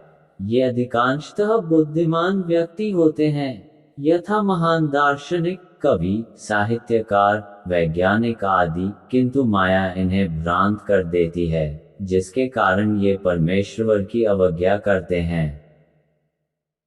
इस समय मायावृत ज्ञानाः की बहुत बड़ी संख्या है, यहाँ तक कि वे भगवद गीता के विद्वानों के मध्य भी हैं। गीता में अत्यंत सीधी सरल भाषा में कहा गया है कि श्री कृष्ण ही भगवान है, न तो कोई उनके तुल्य है, न ही उनसे बड़ा। वे समस्त मनुष्यों के आदि पिता ब्रह्मा के भी पिता बताए गए हैं। वास्तव में वे ब्रह्मा के ही नहीं, अपितु समस्त जीवयोनियों के भी पिता हैं। वे निराकार ब्रह्म तथा परमात्मा के मूल हैं और जीवात्मा में स्थित परमात्मा उनका अंश है। वे सबके उत्स हैं और सबों को सलाह दी जाती है कि उनके चरण कमलों के शरणागत बने। इन सब कथनों के बावजूद ये मायावृत ज्ञानाः भगवान का उपहास करते हैं और उन्हें सामान्य मनुष्य मानते हैं। वे यह नहीं जानते कि भाग्यशाली मानव जीवन श्री भगवान के दिव्य शाश्वत स्वरूप के अनुरूप ही रचा गया है। गीता की ऐसी सारी अवैध व्याख्याएं जो मायावृत ज्ञानाः वर्ग के लोगों द्वारा की गई हैं और परंपरा पद्धति से हटकर हैं, आध्यात्मिक जानकारी के पथ में रोड़े का कार्य करती हैं। मायाग्रस्त व्याख्याकार न तो स्वयं भगवान कृष्ण के चरणों की शरण में जाते हैं और न अन्यों को इस सिद्धांत का पालन करने के लिए शिक्षा देते हैं। 4. दुष्कृतियों की चौथी श्रेणी आसुर भावमाश्रिता अर्थात आसुरी सिद्धांत वालों की है। ये श्रेणी खुले रूप से नास्तिक होती है। इनमें से कुछ तर्क करते हैं कि परमेश्वर कभी भी इस संसार में अवतरित नहीं हो सकता, किंतु वे इसका कोई ठोस प्रमाण नहीं बता पाते कि ऐसा क्यों नहीं हो सकता। कुछ ऐसे हैं जो परमेश्वर को निर्विशेष रूप के अधीन मानते हैं, यद्यपि गीता में इसका उल्टा बताया गया है। नास्तिक श्री भगवान के द्वेषवश अपनी बुद्धि से कल्पित अनेक अवैध अवतारों को प्रस्तुत करते हैं। ऐसे लोग जिनके जीवन का एकमात्र उद्देश्य भगवान को नकारना है, श्री कृष्ण के चरण कमलों के कभी शरणागत नहीं हो सकते। दक्षिण भारत के श्री यमुनाचार्य अलबंध्रु ने कहा है, हे प्रभु, आप उन लोगों द्वारा नहीं जाने जाते जो नास्तिक सिद्धांतों में लगे हैं। भले ही आप विलक्षण गुण, रूप तथा लीला से युक्त हैं, सभी शास्त्रों ने आपका विशुद्ध सत्व में विग्रह प्रमाणित किया है तथा दैवी गुण संपन्न दिव्य ज्ञान के आचार्य भी आपको मानते हैं। अतएव 1 मूर्ख, 2 नराधम, 3 मायावृत ज्ञानी अर्थात भ्रमित मनोधर्मी तथा 4 नास्तिक, ये 4 प्रकार के दुष्कृति कभी भी भगवान के चरण कमलों की शरण में नहीं जाते, भले ही सारे शास्त्र तथा आचार्य ऐसा उपदेश क्यों न देते रहें। चतुर्विधा भजन्ते मां जनाः सुकृतिनोर्जुन, आर्तो जिज्ञासुरर्थार्थी ज्ञानी च भर्तर्षभ 16।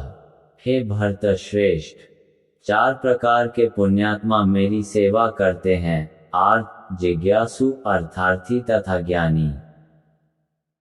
तात्पर्य, दुष्कृति के सर्वथा विपरीत ऐसे लोग हैं जो शास्त्रीय विधि विधानों का दृढ़ता से पालन करते हैं और ये सुकृतिनः कहलाते हैं, अर्थात ये वे लोग हैं जो शास्त्रीय विधि विधानों, नैतिक तथा सामाजिक नियमों को मानते हैं और परमेश्वर के प्रति न्यूनाधिक भक्ति करते हैं। इस लोगों की 4 श्रेणियां हैं, वे जो पीड़ित हैं, वे जिन्हें धन की आवश्यकता है, वे जिन्हें जिज्ञासा है और वे जिन्हें परम सत्य का ज्ञान है। ये सारे लोग विभिन्न परिस्थितियों में परमेश्वर की भक्ति करते रहते हैं। ये शुद्ध भक्त नहीं हैं, क्योंकि ये भक्ति के बदले कुछ महत्वाकांक्षाओं की पूर्ति करना चाहते हैं। शुद्ध भक्ति निष्काम होती है और उसमें किसी लाभ की आकांक्षा नहीं रहती। भक्तिरसामृत सिंधु में 11 शुद्ध भक्ति की परिभाषा इस प्रकार की गई है। अन्याभिलाषिता शून्यम ज्ञान कर्माद्यनावृतम आनुकूल्येन कृष्णानुशीलन भक्तिरुत्तमा। मनुष्य को चाहिए कि परमेश्वर कृष्ण की दिव्य प्रेमा भक्ति किसी से काम कर्म अथवा मनोधर्म द्वारा भौतिक लाभ की इच्छा से रहित होकर करे, ये शुद्ध भक्ति कहलाती है।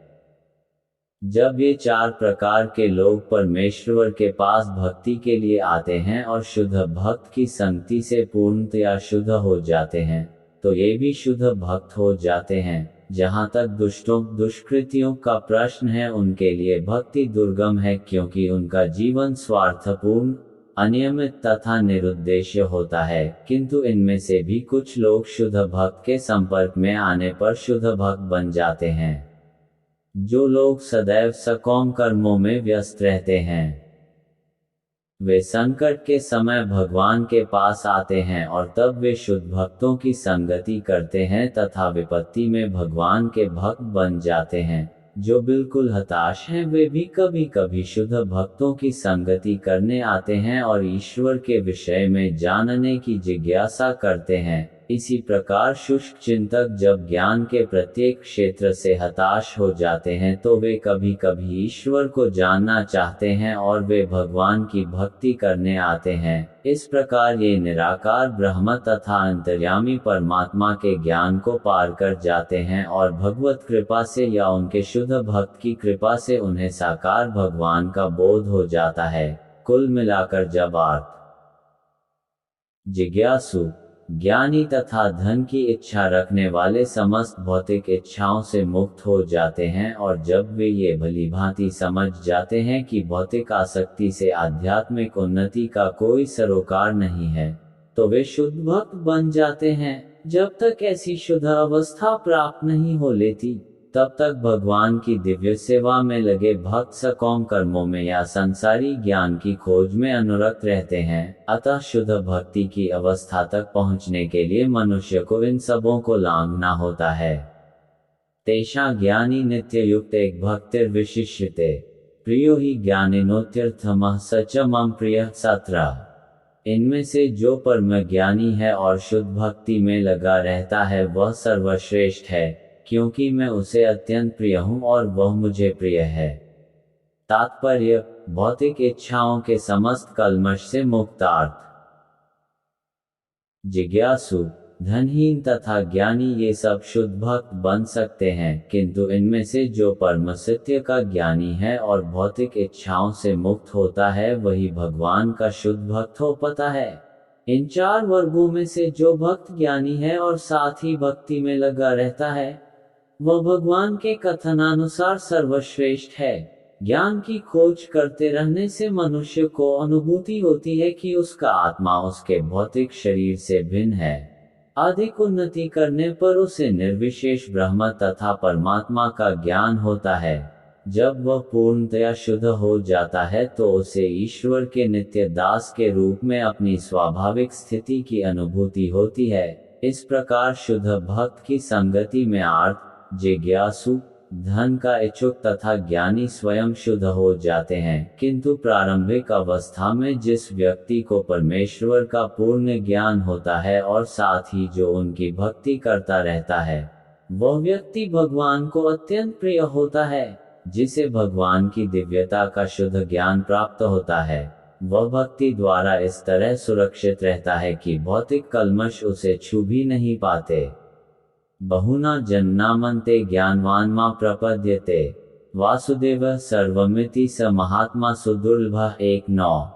अनेक जन्म जन्मांतर के बाद जिसे सचमुच ज्ञान होता है, वह मुझको समस्त कारणों का कारण जानकर मेरी शरण में आता है। ऐसा महात्मा अत्यंत दुर्लभ होता है।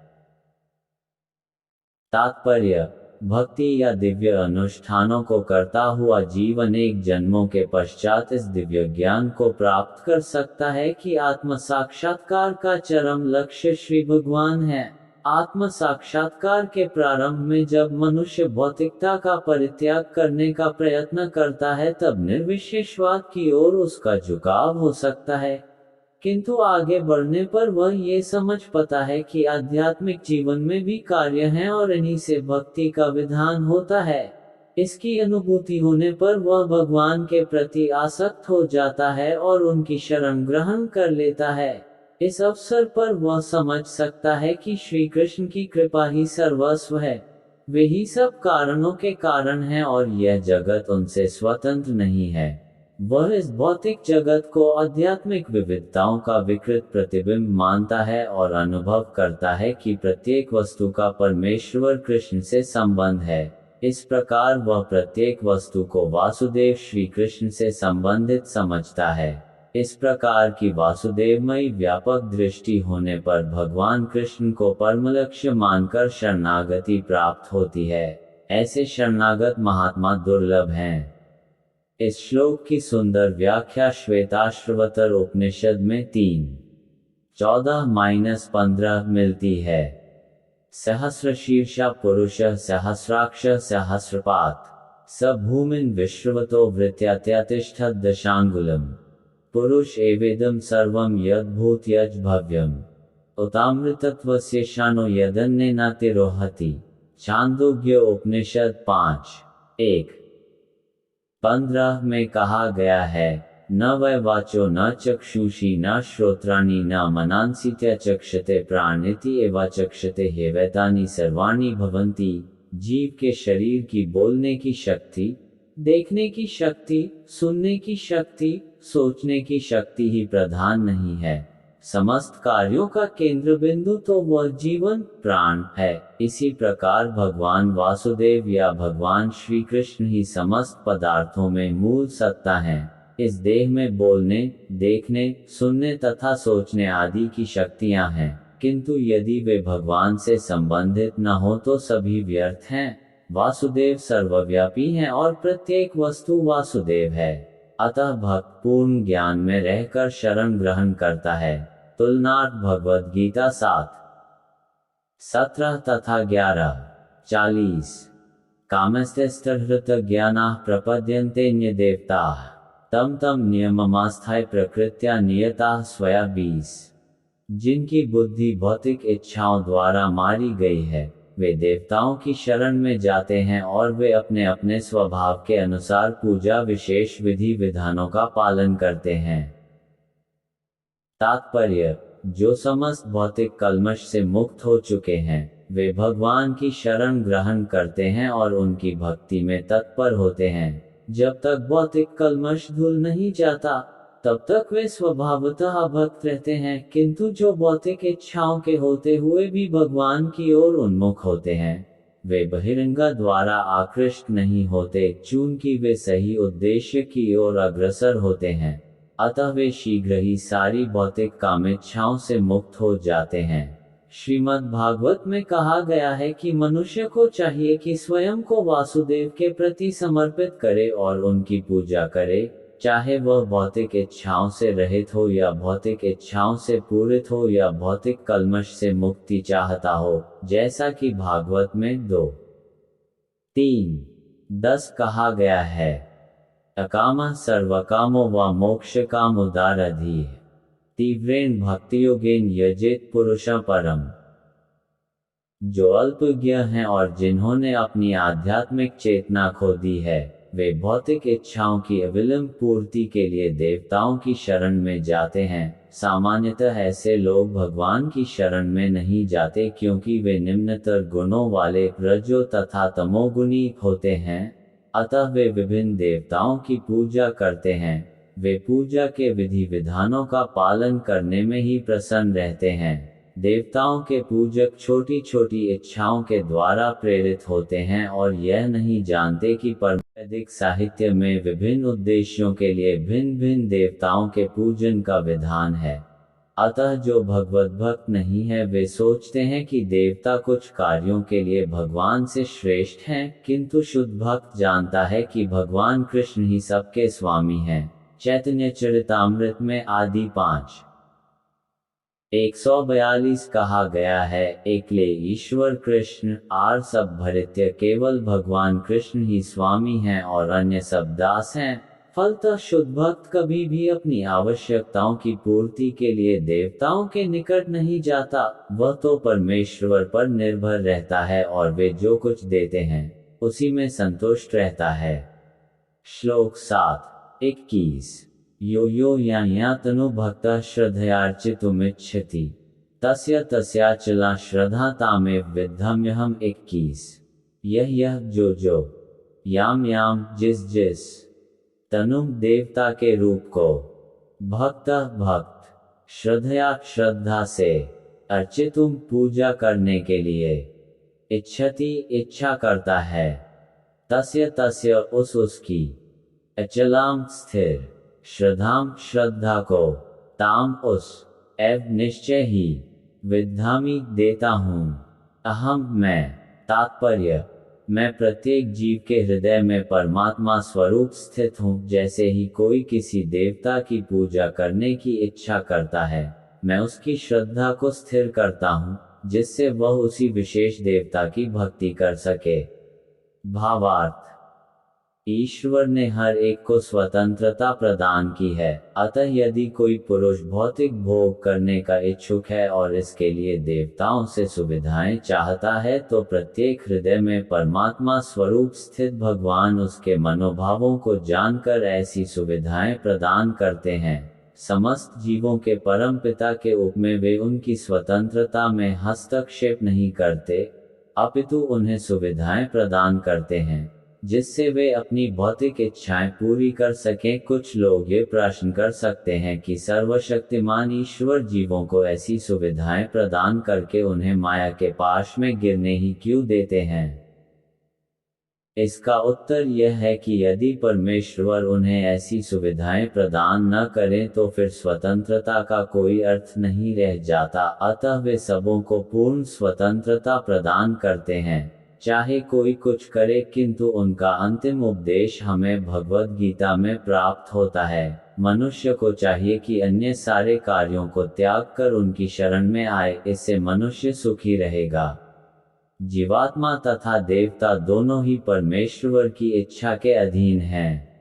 अतः जीवात्मा न तो स्वेच्छा से किसी देवता की पूजा कर सकता है न ही देवता परमेश्वर की इच्छा के विरुद्ध कोई वर दे सकते हैं। जैसी कि कहावत है, ईश्वर की इच्छा के बिना एक पत्ती भी नहीं हिलती। सामान्यतः जो लोग इस संसार में पीड़ित हैं, वे देवताओं के पास जाते हैं, क्योंकि वेदों में ऐसा करने का उपदेश है कि अमुक अमुक इच्छाओं वाले को अमुक अमुक देवताओं की शरण में जाना चाहिए। उदाहरणार्थ, एक रोगी को सूर्यदेव की पूजा करने का आदेश है। इसी प्रकार विद्या का इच्छुक सरस्वती की पूजा कर सकता है और सुंदर पत्नी चाहने वाला व्यक्ति शिवजी की पत्नी देवी उमा की पूजा कर सकता है। इस प्रकार शास्त्रों में विभिन्न देवताओं के पूजन की विधियां बताई गई हैं, चूंकि प्रत्येक जीव विशेष सुविधा चाहता है। अतः भगवान उसे विशेष देवता से उस वर को प्राप्त करने की प्रबल इच्छा की प्रेरणा देते हैं और उसे वर प्राप्त हो जाता है। किसी विशेष देवता के पूजन की विधि भी भगवान द्वारा ही नियोजित की जाती है। जीवों में वह प्रेरणा देवता नहीं दे सकते, किंतु भगवान परमात्मा हैं जो समस्त जीवों के हृदयों में उपस्थित रहते हैं। अतः कृष्ण मनुष्य को किसी देवता के पूजन की प्रेरणा प्रदान करते हैं। सारे देवता परमेश्वर के विराट शरीर के अभिन्न अंग स्वरूप हैं, अतः वे स्वतंत्र नहीं होता। वैदिक साहित्य में कथन है, परमात्मा रूप में भगवान देवता के हृदय में भी स्थित रहते हैं, अतः वे देवता के माध्यम से जीव की इच्छा को पूरा करने की व्यवस्था करते हैं। किंतु जीव तथा देवता दोनों ही परमात्मा की इच्छा पर आश्रित हैं, वे स्वतंत्र नहीं हैं। सतया श्रद्धया युक्तस्तस्याराधनमीहते लभते च ततः कामान्मय विहितान हितान 22। ऐसी श्रद्धा से समन्वित वह देवता विशेष की पूजा करने का यत्न करता है और अपनी इच्छा की पूर्ति करता है, किंतु वास्तविकता तो यह है कि ये सारे लाभ केवल मेरे द्वारा प्रदत्त हैं। तात्पर्य, देवतागण परमेश्वर की अनुमति के बिना अपने भक्तों को वर नहीं दे सकते। जीव भले ही यह भूल जाए कि प्रत्येक वस्तु परमेश्वर की संपत्ति है, किंतु देवता इसे नहीं भूलते। अतः देवताओं की पूजा तथा वांछित फल की प्राप्ति देवताओं के कारण नहीं, अपितु उनके माध्यम से भगवान के कारण होती है। अल्पज्ञानी जीव इसे नहीं जानते, अतः वे मूर्खतावश देवताओं के पास जाते हैं, किंतु शुद्ध भक्त आवश्यकता पड़ने पर परमेश्वर से ही याचना करता है, परंतु वर मांगना शुद्ध भक्त का लक्षण नहीं है। जीव सामान्यतः देवताओं के पास इसीलिए जाता है क्योंकि वह अपनी इच्छाओं की पूर्ति के लिए पगलाया रहता है। ऐसा तब होता है जब जीव अनुचित कामना करता है जिसे स्वयं भगवान पूरा नहीं करते। चैतन्य चरितामृत में कहा गया है कि जो व्यक्ति परमेश्वर की पूजा के साथ साथ भौतिक भोग की कामना करता है वह परस्पर विरोधी इच्छाओं वाला होता है। परमेश्वर की भक्ति तथा देवताओं की पूजा समान स्तर पर नहीं हो सकती, क्योंकि देवताओं की पूजा भौतिक है और परमेश्वर की भक्ति नितांत आध्यात्मिक है। जो जीव भगवत धाम जाने का इच्छुक है उसके मार्ग में भौतिक इच्छाएं बाधक हैं, अतः भगवान के शुद्ध भक्त को वे भौतिक लाभ नहीं प्रदान किए जाते जिनकी कामना अल्पज्ञ जीव करते रहते हैं, जिसके कारण वे परमेश्वर की भक्ति न करके देवताओं की पूजा में लगे रहते हैं। अंतवत्तुफ्लन्तेषां तद्भवत्यल्पमेधसाम् देवान्देव्यजो यान्ति मद्भक्तायान्ति माम्पि 23। अल्प बुद्धि वाले व्यक्ति देवताओं की पूजा करते हैं और उन्हें प्राप्त होने वाले फल सीमित तथा क्षणिक होते हैं। देवताओं की पूजा करने वाले देवलोक को जाते हैं, किंतु मेरे भक्त अंततः मेरे परमधाम को प्राप्त होते हैं। तात्पर्य, भगवद गीता के कुछ भाष्यकार कहते हैं कि देवता की पूजा करने वाला व्यक्ति परमेश्वर के पास पहुंच सकता है, किंतु यहाँ ये स्पष्ट कहा गया है कि देवताओं के उपासक बिन लोक को जाते हैं जहाँ विभिन्न देवता स्थित हैं। ठीक उसी प्रकार जिस तरह सूर्य की उपासना करने वाला सूर्य को या चंद्रमा का उपासक चंद्रमा को प्राप्त होता है, इसी प्रकार यदि कोई इंद्र जैसे देवता की पूजा करना चाहता है तो उसे पूजे जाने वाले उसी देवता का लोक प्राप्त होगा। ऐसा नहीं है कि किसी भी देवता की पूजा करने से भगवान को प्राप्त किया जा सकता है। यहाँ पर इसका निषेध किया गया है, क्योंकि यह स्पष्ट कहा गया है कि देवताओं के उपासक भौतिक जगत के अन्य लोकों को जाते हैं, किंतु भगवान का भक्त भगवान के परमधाम को जाता है। यहाँ पर यह प्रश्न उठाया जा सकता है कि यदि विभिन्न देवता परमेश्वर के शरीर के विभिन्न अंग हैं, तो उन सब की पूजा करने से एक ही जैसा फल मिलना चाहिए, किंतु देवताओं के उपासक अल्पज्ञ होते हैं, क्योंकि वे यह नहीं जानते कि शरीर के किस अंग को भोजन दिया जाए। उनमें से कुछ इतने मूर्ख होते हैं कि वह ये दावा करते हैं कि अंग अनेक हैं, अतः भोजन देने के ढंग अनेक हैं, किंतु ये बहुत उचित नहीं है। क्या कोई कानों या आंखों से शरीर को भोजन पहुंचा सकता है?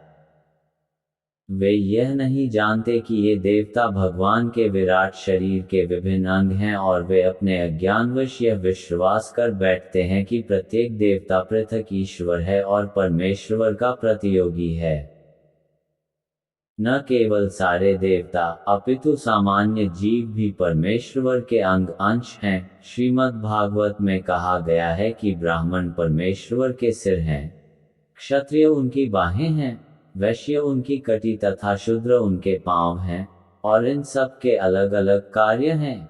यदि कोई देवताओं को तथा अपने आप को परमेश्वर का अंश मानता है तो उसका ज्ञान पूर्ण है, किंतु यदि वह इसे नहीं समझता तो उसे भिन्न लोकों की प्राप्ति होती है, जहाँ देवतागण निवास करते हैं। ये वह गंतव्य नहीं है जहाँ भक्तगण जाते हैं।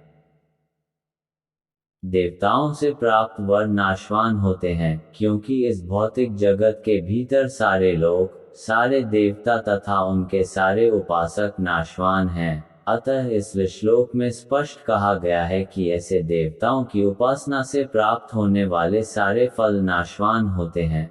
अतः ऐसी पूजा केवल अल्पज्ञों द्वारा की जाती है। चूंकि परमेश्वर की भक्ति में कृष्ण भावनामृत में संलग्न व्यक्ति ज्ञान से पूर्ण दिव्य आनंदमय लोक की प्राप्ति करता है, अतः उसकी तथा देवताओं के सामान्य उपासक की उपलब्धियां पृथक पृथक होती हैं। परमेश्वर असीम है, उनका अनुग्रह अनंत है, उनकी दया भी अनंत है, अतः परमेश्वर की अपने शुद्ध भक्तों पर कृपा भी असीम होती है। अव्यक्तम व्यक्तिमापन्न मन्यन्ते मां बुद्धयः पर भावम जानन्तो ममाव्ययमनुत्तमम् 24। बुद्धिहीन मनुष्य मुझको ठीक से न जानने के कारण सोचते हैं कि मैं, भगवान कृष्ण, पहले निराकार था और अब मैंने इस स्वरूप को धारण किया है। वे अपने अल्प ज्ञान के कारण मेरी अविनाशी तथा सर्वोच्च प्रकृति को नहीं जान पाते। तात्पर्य: देवताओं के उपासकों को अल्पज्ञ कहा गया है। भगवान कृष्ण अपने साकार रूप में यहाँ पर अर्जुन से बातें कर रहे हैं, किंतु तब भी निर्विशेषवादी अपने अज्ञान के कारण तर्क करते रहते हैं कि परमेश्वर का अंततः स्वरूप नहीं होता। श्री रामानुजाचार्य की परंपरा के महान भगवत भक्त यामुनाचार्य ने इस संबंध में 2 अत्यंत उपयुक्त श्लोक कहे हैं। स्तोत्र रत्न 12। त्वां शीलरूपचरितः परम प्रकृष्टैः सत्त्वेन सात्विकतया प्रबलैषट् शास्त्रैः प्रख्यातदेव परमार्थविदामतैषट् नैवासुर प्रकृत्यः प्रभवन्ति बोधुम्। हे प्रभु, व्यासदेव तथा नारद जैसे भक्त आपको भगवान रूप में जानते हैं। मनुष्य विभिन्न वैदिक ग्रंथों को पढ़कर आपके गुण, रूप तथा कार्यों को जान सकता है और इस तरह आपको भगवान के रूप में समझ सकता है, किंतु जो लोग रजो तथा तमोगुण के वश में हैं, ऐसे असुर तथा अभक्तगण आपको नहीं समझ पाते। ऐसे अभक्त वेदांत, उपनिषद तथा वैदिक ग्रंथों की व्याख्या करने में कितने ही निपुण क्यों न हो, वे भगवान को समझ नहीं पाते। ब्रह्म संहिता में ये बताया गया है कि केवल वेदांत साहित्य के अध्ययन से भगवान को नहीं समझा जा सकता, परम पुरुष को केवल भगवत कृपा से जाना जा सकता है। अतः इस श्लोक में स्पष्ट रूप से कहा गया है कि न केवल देवताओं के उपासक अल्पज्ञ होते हैं, अपितु वे अभक्त भी जो कृष्ण भावनामृत से रहित हैं, जो वेदांत तथा वैदिक साहित्य के अध्ययन में लगे रहते हैं, अल्पज्ञ हैं और उनके लिए ईश्वर के साकार रूप को समझ पाना संभव नहीं है। जो लोग परम सत्य को निर्विशेष करके मानते हैं वे अबुद्ध या बताए गए हैं, जिसका अर्थ है वे लोग जो परम सत्य के परम स्वरूप को नहीं समझते। श्रीमद् भागवत में बताया गया है कि निर्विशेष ब्रह्म से ही परम अनुभूति प्रारंभ होती है, जो ऊपर उठती हुई अंतर्यामी परमात्मा तक जाती है। किंतु परम सत्य की अंतिम अवस्था भगवान है। आधुनिक निर्विशेषवादी तो और भी अधिक अल्पज्ञ हैं, क्योंकि वे पूर्वगामी शंकराचार्य का भी अनुसरण नहीं करते, जिन्होंने स्पष्ट बताया है कि कृष्ण परमेश्वर हैं। अतः निर्विशेषवादी परम सत्य को न जानने के कारण सोचते हैं कि कृष्ण देव की तथा वासुदेव के पुत्र हैं, या कि राजकुमार हैं, या कि शक्तिमान जीवात्मा हैं। भगवद गीता में 9:11 भी इसकी भर्त्सना की गई है। अवजानन्ति मां मूढ़ा मानुषी तनुमाश्रितम, केवल मूर्ख ही मुझे सामान्य पुरुष मानते हैं।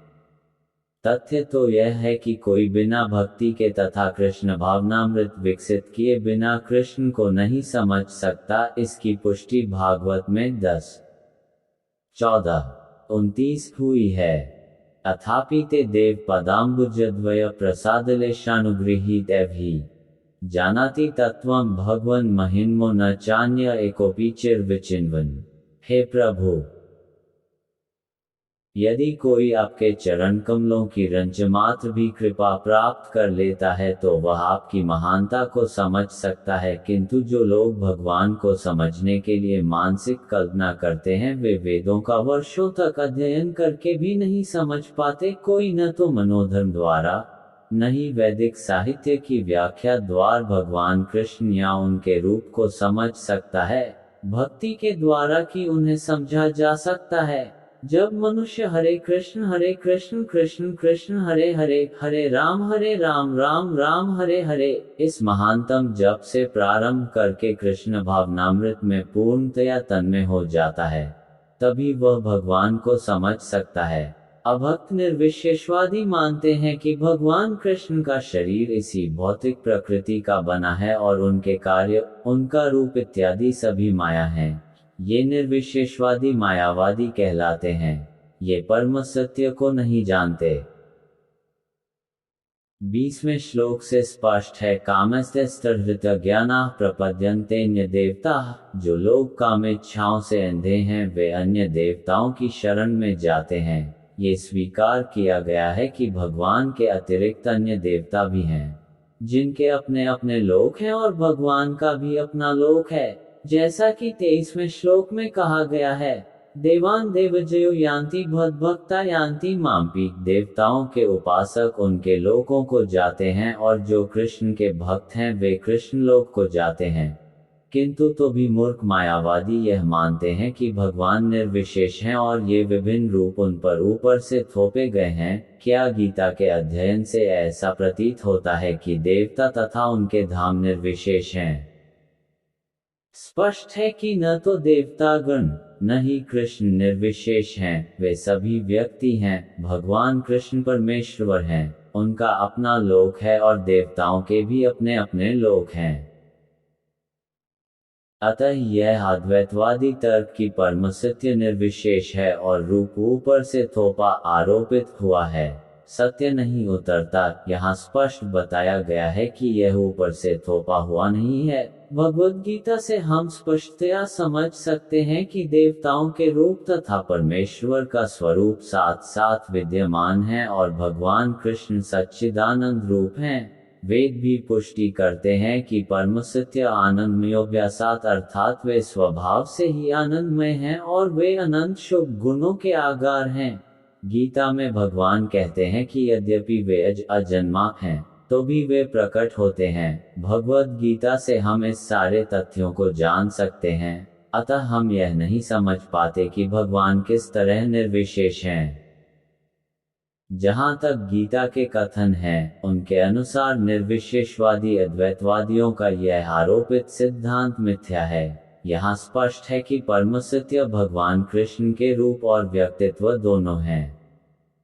नाहं प्रकाशः सर्वस्य योगमाया स्मावृतः मूयं नाभिजानाति लोको मामजमव्ययम् 25। मैं मूर्खों तथा अल्पज्ञों के लिए कभी भी प्रकट नहीं हूँ, उनके लिए तो मैं अपनी अंतरंगा शक्ति द्वारा आच्छादित रहता हूँ, अतः वे यह नहीं जान पाते कि मैं अजन्मा तथा अविनाशी हूँ। तात्पर्य, ये तर्क दिया जा सकता है कि जब कृष्ण इस पृथ्वी पर विद्यमान थे और सबों के लिए दृश्य थे तो अब वे सबों के समक्ष क्यों नहीं प्रकट होते। किंतु वास्तव में वे हर एक के समक्ष प्रकट नहीं थे। जब कृष्ण विद्यमान थे तो उन्हें भगवान रूप में समझने वाले व्यक्ति थोड़े ही थे। जब कुरु सभा में शिशुपाल ने कृष्ण के समाध्यक्ष चुने जाने पर विरोध किया तो भीष्म ने कृष्ण का समर्थन किया और उन्हें परमेश्वर घोषित किया। इसी प्रकार पांडव तथा कुछ अन्य लोग उन्हें परमेश्वर के रूप में जानते थे, किंतु सभी ऐसे नहीं थे। अभक्तों तथा सामान्य व्यक्ति के लिए वे प्रकट नहीं थे। इसीलिए भगवद गीता में कृष्ण कहते हैं कि उनके विशुद्ध भक्तों के अतिरिक्त अन्य सारे लोग उन्हें अपनी तरह समझते हैं। वे अपने भक्तों के समक्ष आनंद के आगार के रूप में प्रकट होते थे, किंतु अन्यों के लिए, अल्पज्ञ अभक्तों के लिए, वे अपनी अंतरंगा शक्ति से आच्छादित रहते थे। श्रीमद् भागवत में 1:8-19 कुंती ने अपनी प्रार्थना में कहा है कि भगवान योगमाया के आवरण से आवृत हैं, अतः सामान्य लोग उन्हें समझ नहीं पाते। ईशोपनिषद में मंत्र 15 भी इस योगमाया आवरण की पुष्टि हुई है, जिससे भक्त प्रार्थना करता है। हिरण्मयेन पात्रेण सत्यस्यापिहित मुखम तत्वं पूषन्न पावृणु सत्यधर्माय दृष्ट्ये। हे भगवान, आप समग्र ब्रह्मांड के पालक हैं और आपकी भक्ति सर्वोच्च धर्म है, अतः मेरी प्रार्थना है कि आप मेरा भी पालन करें। आपका दिव्य रूप योगमाया से आवृत है, ब्रह्मज्योति आपकी अंतरंगा शक्ति का आवरण है। कृपया इस तेज को हटा ले, क्योंकि यह आपके सच्चिदानंद विग्रह के दर्शन में बाधक है। भगवान अपने दिव्य सच्चिदानंद रूप में ब्रह्मज्योति की अंतरंगा शक्ति से आवृत हैं, जिसके फलस्वरूप अल्पज्ञानी निर्विशेषवादी परमेश्वर को नहीं देख पाते। श्रीमद् भागवत में भी 10:14-7 ब्रह्मा द्वारा की गई यह स्तुति है। हे भगवान, हे परमात्मा, हे समस्त रहस्यों के स्वामी, संसार में ऐसा कौन है जो आपकी शक्ति तथा लीलाओं का अनुमान लगा सके। आप सदैव अपनी अंतरंगा शक्ति का विस्तार करते रहते हैं, अतः कोई भी आपको नहीं समझ सकता। विज्ञानी तथा विद्वान भले ही भौतिक जगत की परमाणु संरचना का या कि विभिन्न ग्रहों का अन्वेषण कर लें, किंतु अपने समक्ष आपके विद्यमान होते हुए भी वे आपकी शक्ति की गणना करने में असमर्थ हैं। भगवान कृष्ण न केवल अजन्मा हैं, अपितु अव्यय भी हैं। वे सच्चिदानंद रूप हैं और उनकी शक्तियां अव्यय हैं। वेदाहं समतीतानि वर्तमानानि चार्जुन भविष्यानि च भूतानि मातु वेद न कश्चन 26। हे अर्जुन, श्री भगवान होने के नाते मैं जो कुछ भूतकाल में घटित हो चुका है, जो वर्तमान में घटित हो रहा है और जो आगे होने वाला है, वह सब कुछ जानता हूँ। मैं समस्त जीवों को भी जानता हूँ, किंतु मुझे कोई नहीं जानता। तात्पर्य, यहाँ पर साकारता तथा निराकारता का स्पष्ट उल्लेख है। यदि भगवान कृष्ण का स्वरूप माया होता, जैसा कि मायावादी मानते हैं, तो उन्हें भी जीवात्मा की भांति अपना शरीर बदलना पड़ता और विगत जीवन के विषय में सब कुछ विस्मरण हो जाता। कोई भी भौतिक देहधारी अपने विगत जीवन की स्मृति बनाए नहीं रख पाता, न ही वह भावी जीवन के विषय में या वर्तमान जीवन की उपलब्धि के विषय में भविष्यवाणी कर सकता है। अतः वह ये नहीं जानता कि भूत, वर्तमान तथा भविष्य में क्या घट रहा है। भौतिक कल्मश से मुक्त हुए बिना वह ऐसा नहीं कर सकता।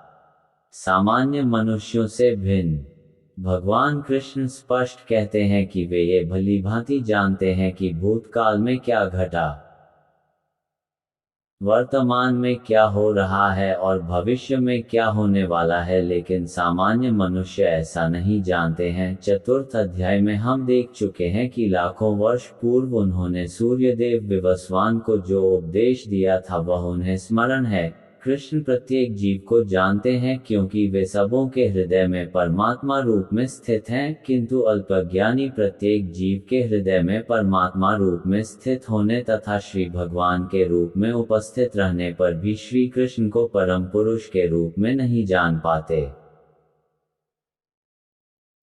भले ही वे निर्विशेष ब्रह्म को क्यों न समझ लेते हों, निस्संदेह श्री कृष्ण का दिव्य शरीर अनश्वर है। वे सूर्य के समान हैं और माया बादल के समान है। भौतिक जगत में हम सूर्य को देखते हैं, बादलों को देखते हैं और विभिन्न नक्षत्र तथा ग्रहों को देखते हैं। आकाश में बादल इन सबों को अल्पकाल के लिए ढक सकता है, किंतु यह आवरण हमारी दृष्टि तक ही सीमित होता है। सूर्य, चंद्रमा तथा तारे सचमुच ढके नहीं होते। इसी प्रकार माया परमेश्वर को आच्छादित नहीं कर सकती। वे अपनी अंतरंगा शक्ति के कारण अल्पज्ञों को दृश्य नहीं होते, जैसा कि इस अध्याय के 3 श्लोक में कहा गया है कि करोड़ों पुरुषों में से कुछ ही सिद्ध बनने का प्रयत्न करते हैं और सहस्त्रों ऐसे सिद्ध पुरुषों में से कोई एक भगवान कृष्ण को समझ पाता है। भले ही कोई निराकार ब्रह्म या अंतर्यामी परमात्मा की अनुभूति के कारण सिद्ध हो ले, किंतु कृष्ण भावनामृत के बिना वह भगवान श्री कृष्ण को समझ ही नहीं सकता। इच्छाद्वेषस्मुत्थेन द्वंद्व मोहेन भारत, सर्वभूतानि सम्मोहम सर्गे यान्ति परन्तप 27। हे भरतवंशी, हे शत्रु विजेता, समस्त जीव जन्म लेकर इच्छा तथा घृणा से उत्पन्न द्वंद्वों से मोहग्रस्त होकर मोह को प्राप्त होते हैं। तात्पर्य: जीव की स्वाभाविक स्थिति शुद्ध ज्ञान रूप परमेश्वर की अधीनता है। मोहवश जब मनुष्य इस शुद्ध ज्ञान से दूर हो जाता है तो वह माया के वशीभूत हो जाता है और भगवान को नहीं समझ पाता। यह माया इच्छा तथा घृणा के द्वंद्व रूप में प्रकट होती है। इसी इच्छा तथा घृणा के कारण मनुष्य परमेश्वर से तदाकार होना चाहता है और भगवान के रूप में कृष्ण से ईर्ष्या करता है, किंतु शुद्ध भक्त इच्छा तथा घृणा से मोहग्रस्त नहीं होते, अतः वे समझ सकते हैं कि भगवान श्री कृष्ण अपनी अंतरंगा शक्ति से प्रकट होते हैं। पर जो द्वंद्व तथा अज्ञान के कारण मोहग्रस्त हैं, वे सोचते हैं कि भगवान भौतिक अपराध शक्तियों द्वारा उत्पन्न होते हैं। यही उनका दुर्भाग्य है। ऐसे मोहग्रस्त व्यक्ति मान अपमान, दुख सुख, स्त्री पुरुष, अच्छा बुरा, आनंद पीड़ा जैसे द्वंद्वों में रहते हुए सोचते रहते हैं, यह मेरी पत्नी है, यह मेरा घर है, मैं इस घर का स्वामी हूँ, मैं इस स्त्री का पति हूँ। ये ही मोह के द्वंद्व हैं। जो लोग ऐसे द्वंद्वों से मोहग्रस्त रहते हैं, वे निपट मूर्ख हैं और वे भगवान को नहीं समझ सकते।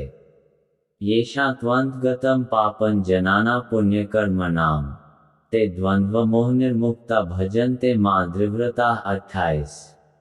जिन मनुष्यों ने पूर्व जन्मों में तथा इस जन्म में पुण्य कर्म किए हैं और जिनके पाप कर्मों का पूर्णतया उच्छेदन हो चुका होता है, वे मोह के द्वंद्वों से मुक्त हो जाते हैं और वे संकल्पपूर्वक मेरी सेवा में तत्पर होते हैं। तात्पर्य: इस अध्याय में उन लोगों का उल्लेख है जो दिव्य पद को प्राप्त करने के अधिकारी हैं। जो पापी, नास्तिक, मूर्ख तथा कपटी हैं, उनके लिए इच्छा तथा घृणा के द्वंद्व को पार कर पाना कठिन है। केवल ऐसे पुरुष भक्ति स्वीकार करके क्रमशः भगवान के शुद्ध ज्ञान को प्राप्त करते हैं, जिन्होंने धर्म के विधि विधानों का अभ्यास करने, पुण्य कर्म करने तथा पाप कर्मों के जीतने में अपना जीवन लगाया है। फिर वे क्रमशः भगवान का ध्यान समाधि में करते हैं। आध्यात्मिक पद पर आसीन होने की यही विधि है। शुद्ध भक्तों की संगति में कृष्ण भावनामृत के अंतर्गत ही ऐसी पद प्राप्ति संभव है, क्योंकि महान भक्तों की संगति से ही मनुष्य मोह से उबर सकता है। श्रीमद् भागवत में 5:5 दो कहा गया है कि यदि कोई सचमुच मुक्ति चाहता है तो उसे भक्तों की सेवा करनी चाहिए, महत्सेवा द्वारमाहुर विमुक्ते। किंतु जो भौतिकतावादी पुरुषों की संगति करता है वह संसार के गहन अंधकार की ओर अग्रसर होता रहता है। तमोद्वार योषिता संगिस्गब। भगवान के सारे भक्त विश्व भर का भ्रमण इसीलिए करते हैं जिससे वे बद्ध जीवों को उनके मोह से उबार सकें। मायावादी यह नहीं जान पाते कि परमेश्वर के अधीन अपनी स्वाभाविक स्थिति को भूलना ही ईश्वरीय नियम की सबसे बड़ी अवहेलना है। जब तक वह अपनी स्वाभाविक स्थिति को पुनः प्राप्त नहीं कर लेता, तब तक परमेश्वर को समझ पाना या संकल्प के साथ उनकी दिव्य प्रेमाभक्ति में पूर्णतया प्रवृत्त हो पाना कठिन है।